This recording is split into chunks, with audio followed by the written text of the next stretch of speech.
Chapter 45. In the opinion of Beelzebub, man's extraction of electricity from nature and its destruction during its use is one of the chief causes of the shortening of the life of man. After Beelzebub had listened to the contents of the Leitoochanbros and had put it by the side of the Sinooa near him, that is, something similar to our etagere, he again deeply sighed and continued to speak as follows. It would be only half a calamity for our common megalocosmos if the abnormalities of the ordinary existence of the three-brained beings of this planet of yours had all kinds of bad consequences only for them themselves, that is, for the three-brained beings, which they are, and also for the possibilities of completely perfecting themselves with those higher being bodies which have already had the extreme misfortune to arise within them, or which will arise within them in the future. But now, the whole terror lies in this, that their abnormal existence already begins to have a repercussion and a harmful influence on the normal existence of the three-brained beings who breed on quite different planets, though it is true, belonging to the same solar system, and also have a harmful influence on the possibilities of the normal self-perfecting of their higher being parts quoted in their common presences. I happened to learn about this distracting fact of common cosmic character only just before my departure forever from that solar system orbs. The most interesting information for you, of all the events which have given cause for a clear constating and completed crystallizing in my common presence of the imperishable being data, for the indubitable conviction of precisely such a common cosmic distracting fact, might be the information that in this I was greatly helped by none other than the result,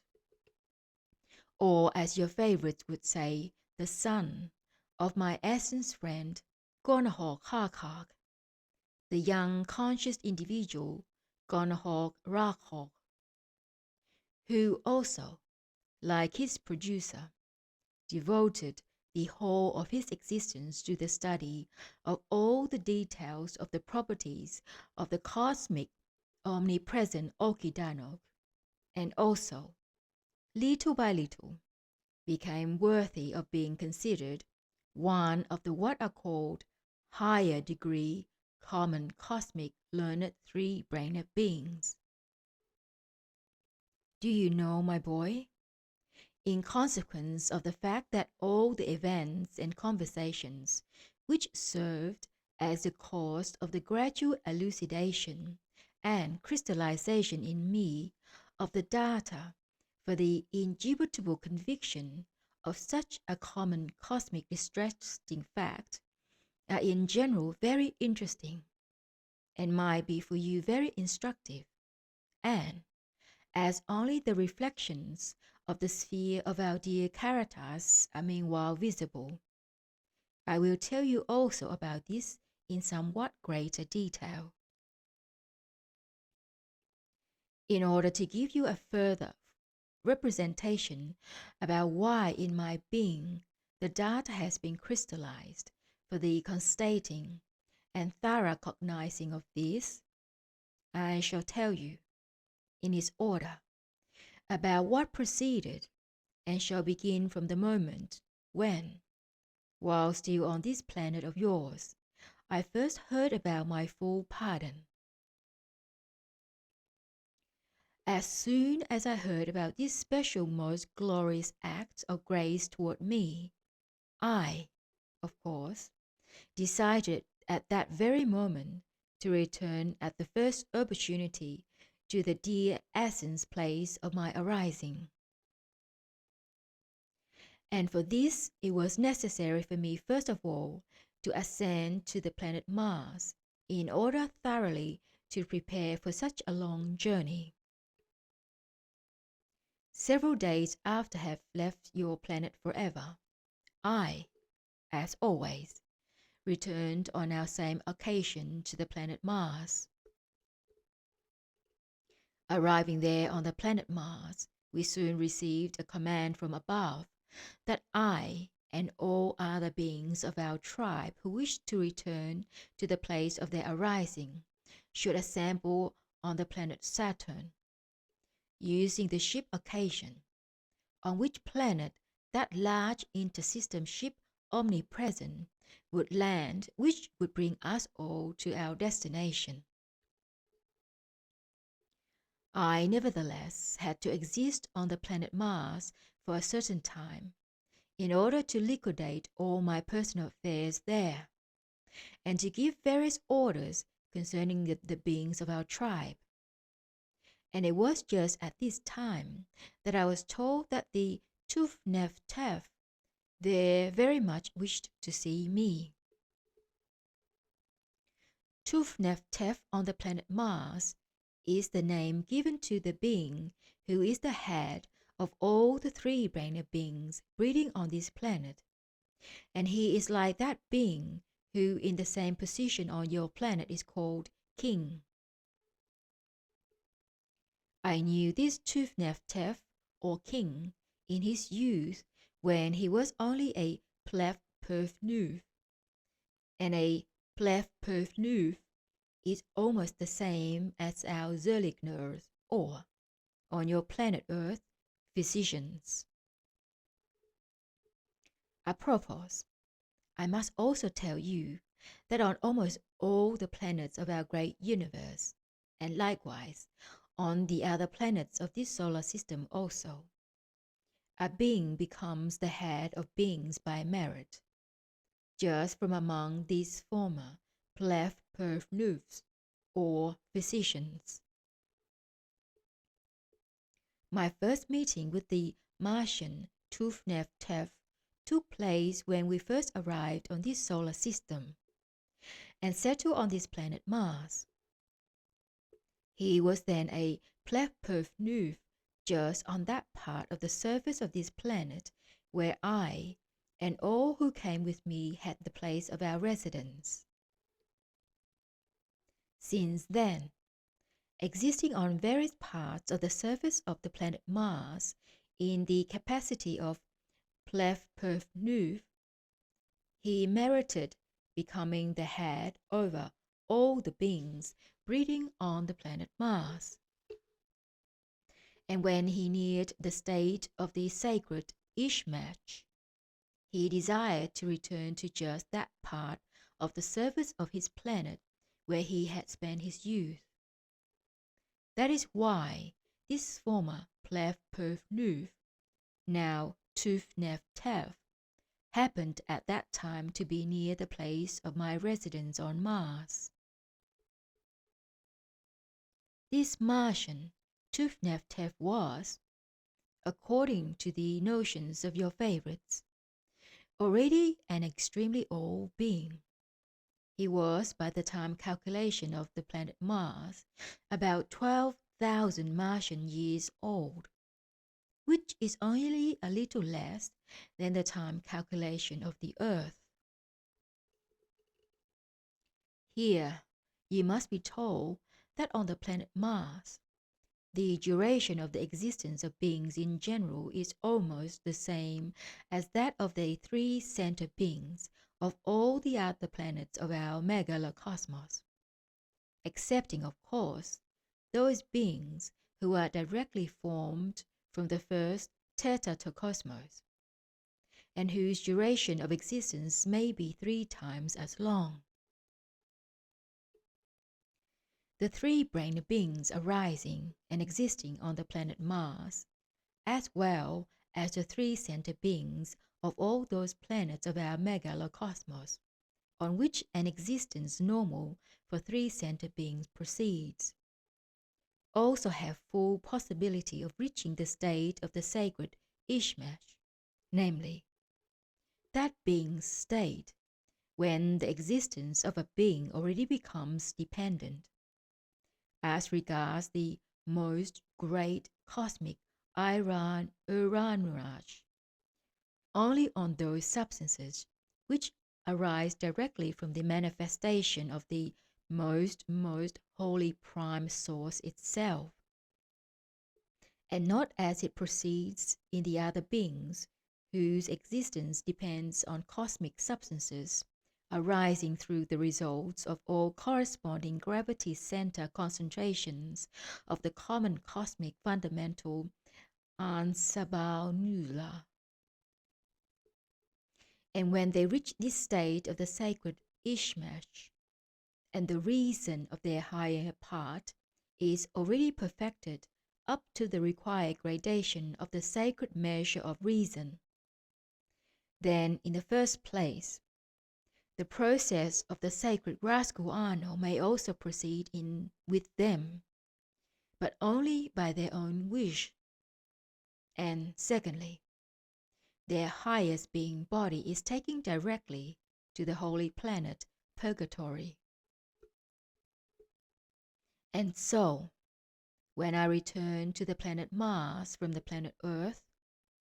and while I was hurriedly finishing the liquidation of my affairs there, I was informed that the Too-Nef-Tef of the planet wished to see me personally. This request of the Honorable Too-Nef-Tef was translated to me through our Ahun by means of what is there called a Kelli-E-Ofoo. The text of this Kelli-E-Ofoo was as follows. I have heard that you, your right reverence, have become worthy of receiving from our common Father Creator full pardon for the transgressions of your youth, and that you are now leaving my native land forever. And therefore, I, an old being, very much wish to see you and to bless you personally for the last time, and at the same time to thank, through your person, all the beings of your tribe for their constant good relations with the beings of my native land during so many years. At the end of this Kelli-E-Ofoo was the postscript. I personally would present myself at your house, but as you know, the size of my planetary body does not permit me in any way to do so, and hence I am compelled to beg you not to refuse to come to my Fal-Fe-Foof. I must say that the three-brained beings of the planet Mars knew our genuine nature from the very beginning, and also the true reason why we were compelled to dwell on their planet. They were not like the three-brained beings of your planet, who never knew anything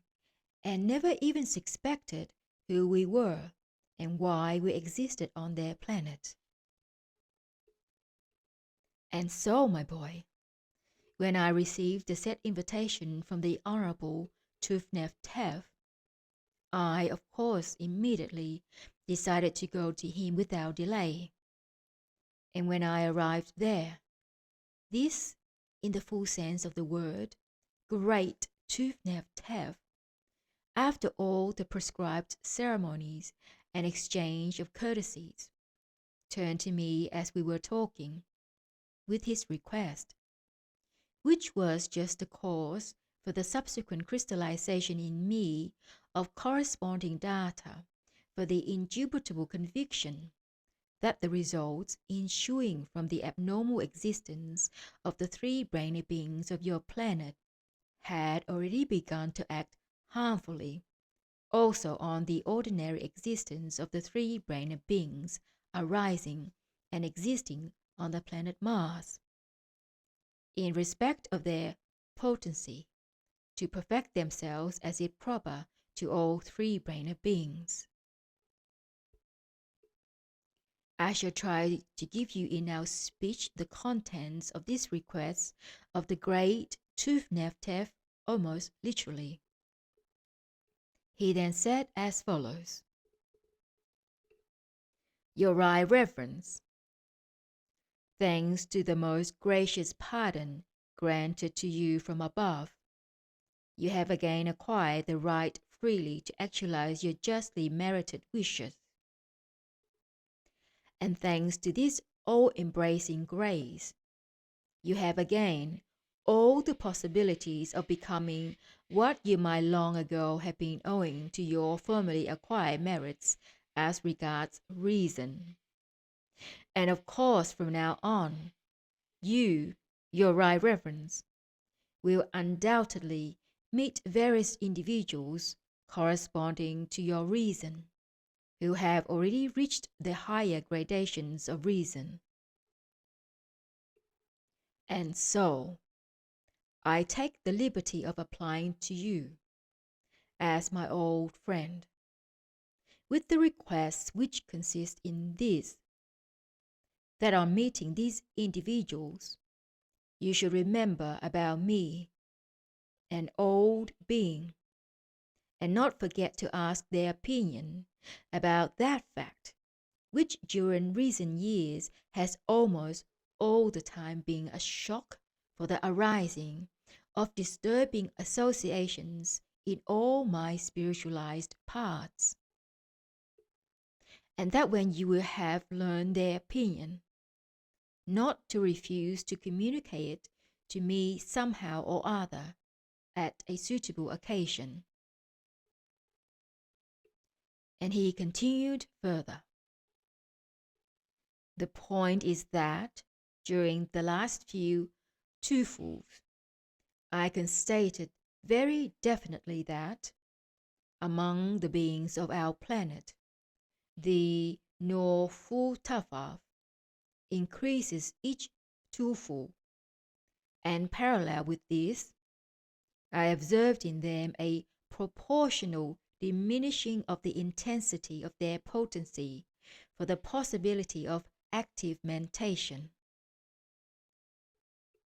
When I first discovered this fact, so deplorable for the beings of our planet, and began from then on intensively to ponder and to seek the cause of it, in order to be able to give corresponding indications to those beings who have entrusted themselves to me to help them in their struggle to uproot this lamentable factor that has newly arisen in their common presences. Then, in spite of the fact that I meditated very often and long on this question, which constantly agitates me, I have up to now not been able, even approximately, to elucidate for myself where the trouble lies, and what corresponding measures must be taken to destroy this evil. Thus ended the request of the Honorable Too-Nef-Tef on the planet Mars, and I, my boy, of course, there and then promised this oldest friend of mine to inquire about all this, and at my first meeting with the corresponding individual, to communicate to reply to him without fail. Several Martian days after the interview of which I have told you, we left this hospitable planet forever, and ascended to the planet Saturn. No sooner had we arrived on the planet Saturn than the chief of our tribe there at once came and announced to us the contents of the ethergram he has just received, in which it was stated that the big inter-system ship Omnipresent would land on the planet Saturn only early in the Hre-Hree-Hra. Hre-Hree-Hra means there one of those periods of time determined by a certain position occupied by this planet in relation, on the one hand, to the sun of its system,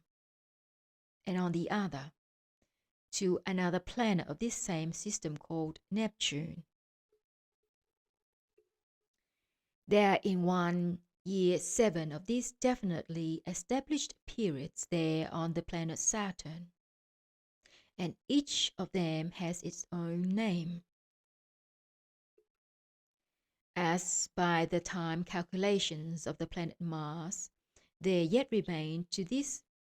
Hre-Hree-Hra almost half a Foos, or by the time calculation of your favorites, about 1.5 months. We decided to organize our ordinary being existence there during this waiting in a more or less suitable manner. One part of our beings remained on the ship occasion itself. Another found accommodation in the places offered us by the amiable beings of the planet Saturn. And I with Ahune went to Rkhee, that is to just that large populated center of beings there, where my friend Gornahoor Harharkh existed. In the evening of our arrival there, I, by the way, asked this essence friend of mine during friendly conversation how the existence of his heir proceeded. That is, my dear Kesdjanian result outside of me. Or, as your favorites would say, my godson, Gornahoor Rakhoorkh.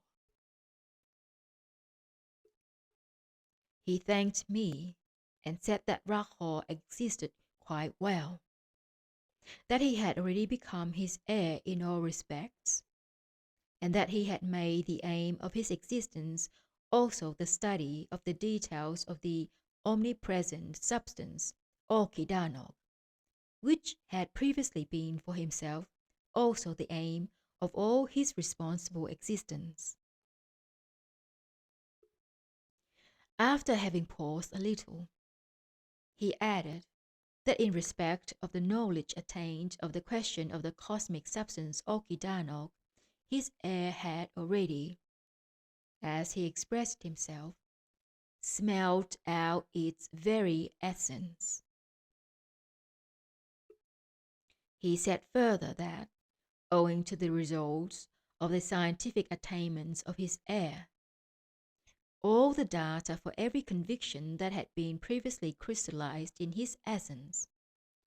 thanks to persevering labors during long years, had by that time not only been totally decrystallized, but that he had even entirely destroyed all his inventions relating to the investigations of this omnipresent cosmic substance, among which was also his famous non-radiating lamp. And sighing deeply, he ended by saying, I am now in full agreement with the opinion of the result of my all, that it was the greatest misfortune for me to have occupied so long with this, in the objective sense, absolutely unredeemable sin. Talking further on various incidental topics, we began, in accordance with the flowing of associations of being mentation, to talk also of the three-brained beings breeding on the planet Earth. You remember, I have already told you that my friend Gornahoor Harharkh was always kept informed of my observations on their strange psyche, which I sent to him as well as to your uncle Toulon, even with duplicates of certain of my notes. So,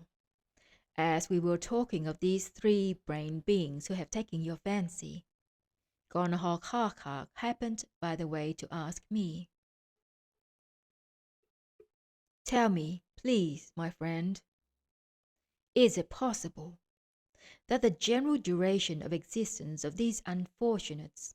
still continues to diminish?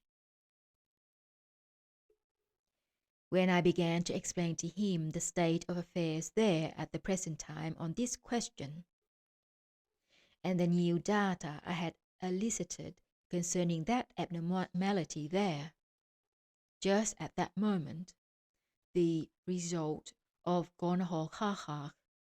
Gornahoor Rakhoorkh himself, entered the room where we were. Though the newcomer had exactly the same exterior as his producer,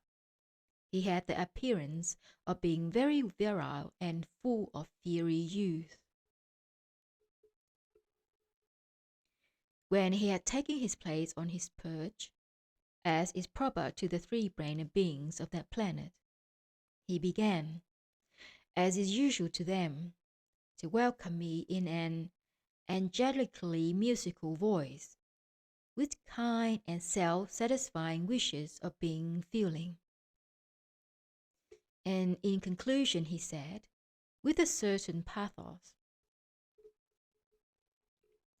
"Although you are only my Kesdjanian father, yet, in view of the fact that during my Hre-Hree-Hra you assuredly fulfilled with the feeling of full and thorough cognizance the divine obligations taken upon yourself in respect of me, there have been crystallized in my common presence, in respect of you, data equivalent to those which should be in the common presence of each three-brained being, in respect of his own producer. And it is, without doubt,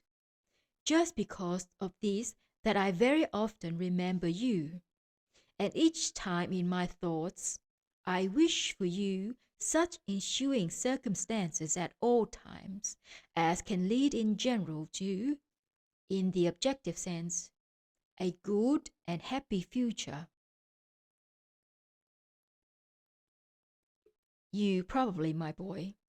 did not understand what I meant when I told you that Gornahoor Rakhoorkh took his place on his perch. The point is that the three-brained beings of this planet, according to their outer coating, gradually acquire the habit of resting only in that posture. When after having stooped in a special way, they let the whole weight of their planetary body rest on their lower extremities. And for this means of resting, it gradually becomes necessary for them to be at a certain height. Hence it is that the three-brained beings there have established the practice of fixing at a certain height,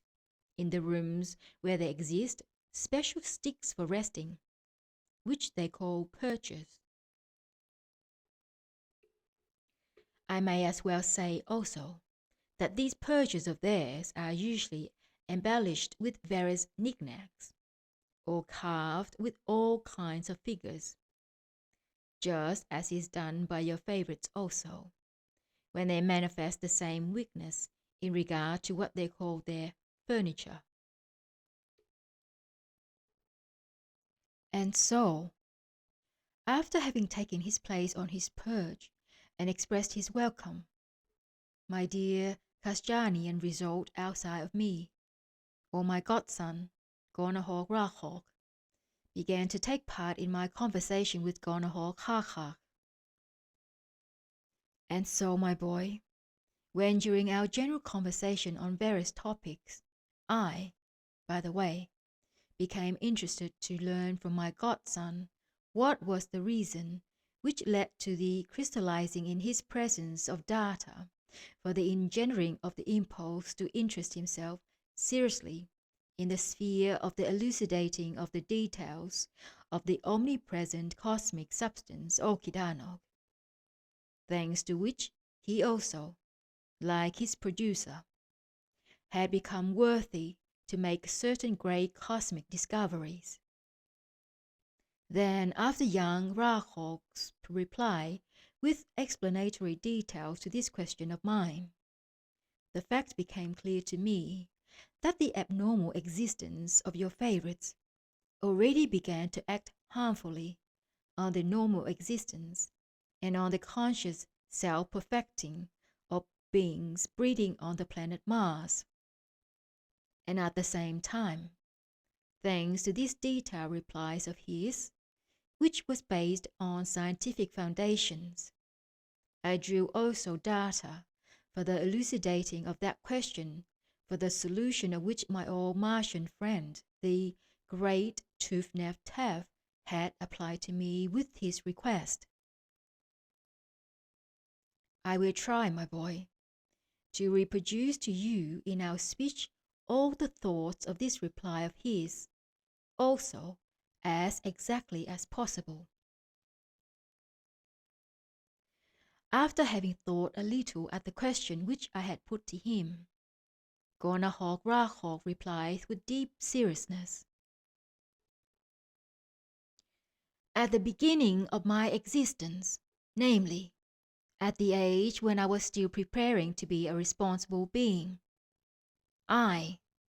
as is proper to all three-brained beings at this age, devoted the greater part of my time to practicing for the potency to deliberate actively and long. And of itself, it so happened that during the interval of time for necessary rest, I used to be occupied with the various experimental apparatuses of my producer. And it was just then, at that period of my existence, that I began to notice more than once that on certain days the forces and degree of my active mentation grew particularly worse. What I thus constated aroused in me a subjective interest, which served as the source for the engendering in my presence of the requisite impulse for the thorough cognizance of the cause of this fact. And from then on, I began to pay attention both to myself as well as to what proceeded around me, and to seek out the causes for it. And after one Rkhee, I became convinced beyond doubt that this undesirable state proceeded with me each time on the day when our large Lifechakan was in action. It was just this fact, which I then first constated, which was the cause that I have, since then, become seriously interested in this omnipresent cosmic substance, and deeply absorbed in the study of its details. As a result, from the very beginning of my subsequent experimental elucidations, I came to possess an immeasurable number of every kind of proof for the elucidation, both for myself and for others, of the fact that the omnipresent substance Okidanokh is such a particle of the common presence of the atmosphere of our planet, and evidently of the presence of the atmosphere of other planets, as takes part both in the arising of every planetary and subplanetary formation, among which, of course, there is also the Hraprkhabeekhrokhnian part of every being, as well as in the maintenance of their existence. Upon my further experimental elucidations, I also became aware, beyond all doubt, that although our solar system, like all the other solar systems of the great universe, has its own Ansanbaluiazar, and each planet, with its atmosphere, is a special place of concentration of one or another class of cosmic substances of the given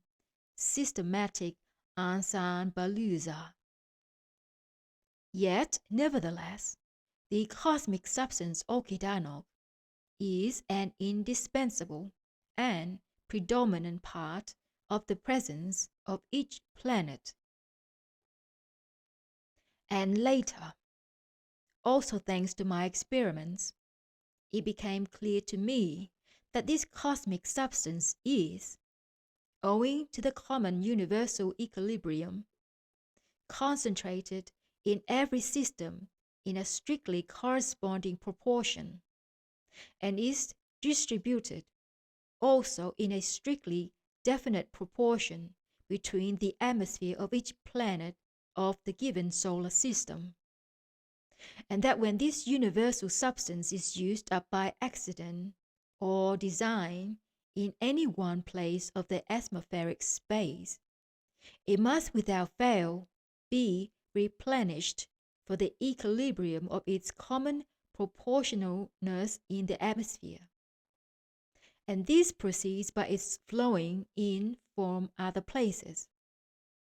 And thereby, this balancing transposition of Okidanokh must proceed not only from one space to another in the atmosphere of any planet, but also from the atmosphere of one planet to the atmosphere of another planet.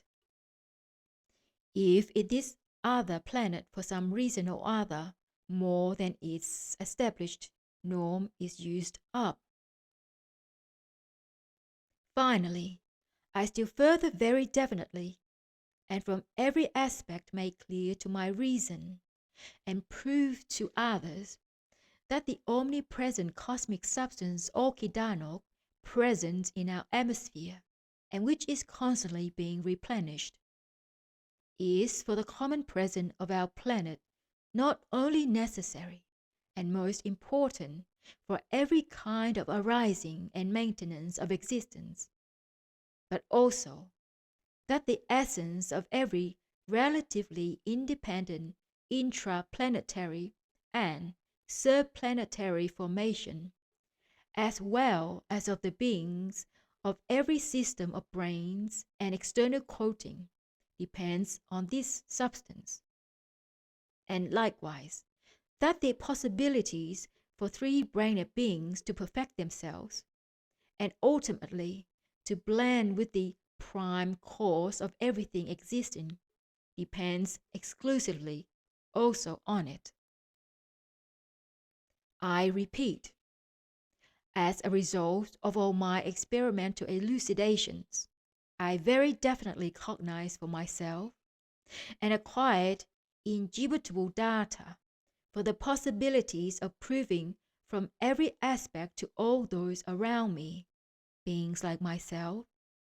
that the destruction in the presences of the planet and of its atmosphere, of the omnipresent cosmic substance Okidanokh, is almost equivalent to the conscious destruction of all the labors and results of the first sacred cause of everything that exists. With these words, captivated by the theme of this exposition, my dear godson, the young high-spirited Gornahoor Rakhoorkh, finished his talk. In the middle of Gornahoor Rakhoorkh's explanations concerning the mentioned properties of the omnipresent cosmic substance Okidanokh, and the inevitable consequences of its extraction and destruction from the common presence of your planet, the suspicion arose in me, and in my memory there gradually began to be restored all kinds of general pictures, previously perceived during my personal sojourn among your favorites, just during the period of my close observations on their existence from the planet Mars, of the impressions from their ordinary being existence, of how they at different periods repeatedly obtain this substance or its separate parts from the nature of their planet, and used them for their different,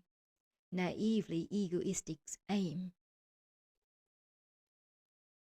And when, during the further explanations of Gornahoor Rakhoorkh, I, by association, remembered the request of the great Too-Nef-Tef of the planet Mars, I then, with all my being, became aware without any doubt of all the maleficent consequences of just this manifestation of the three-brained beings of your planet. They named the totality, or the separate parts of this substance, sacred just for them, differently at different periods, and at the present time they name the result of the blending and the mutual destruction of two parts of this omnipresent substance, electricity. And indeed, although there they had already several times in early epochs found out, of course thanks always to accidentally successive circumstances, how to extract by various means from the nature of their planet, and to use for every kind of their, as I already said, naively egoistic aims, various parts of this omnipresent substance absolutely necessary for normal cosmic processes. Yet never have they destroyed so much of it as in recent times. So in this way, thanks to the explanations of my Kesdjanian result outside of me, in the first place, it became indubitably clear to me concerning the maleficent action, already begun, of the results of the ordinary abnormal being existence of the three-brained beings who have taken your fancy. And secondly, the disturbing question of my old friend was solved of itself, namely, why during recent times it had become more and more difficult for the three-brained beings of the planet Mars to perfect themselves. As regards the solution in this manner of this question, I might say that it was obtained, just as is said about similar cases, in one rarely used saying of our esteemed will-lessness Adam, who formulated it in the following words: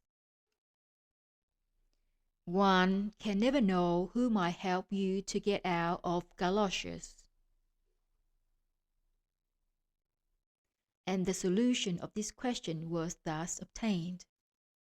because my very old friend had in view individuals with quite other data and possibilities than these Saturn friends of mine possessed, who were only ordinary three-brained beings. My friend probably did not suspect that in most cases concerning these questions, just these ordinary three-brained beings, who acquired information about every kind of genuine cosmic fact exclusively only thanks to their being park dog duty, are more competent than any of the angels or cherubim with their prepared being, who, though perfected in reason to high gradations,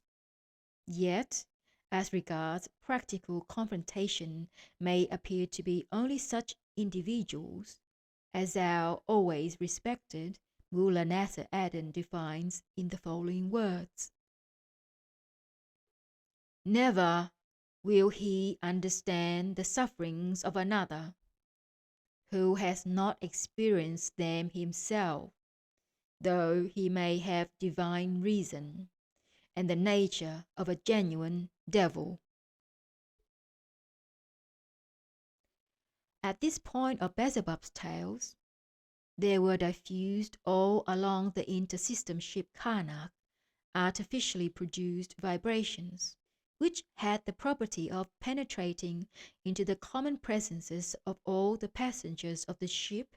and which acted on what are called the wandering nerves of the stomach.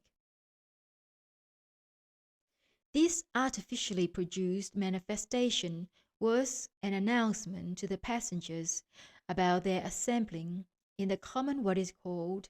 Jamchichunatra, a kind of terrestrial monasterial refectory, in which the second being food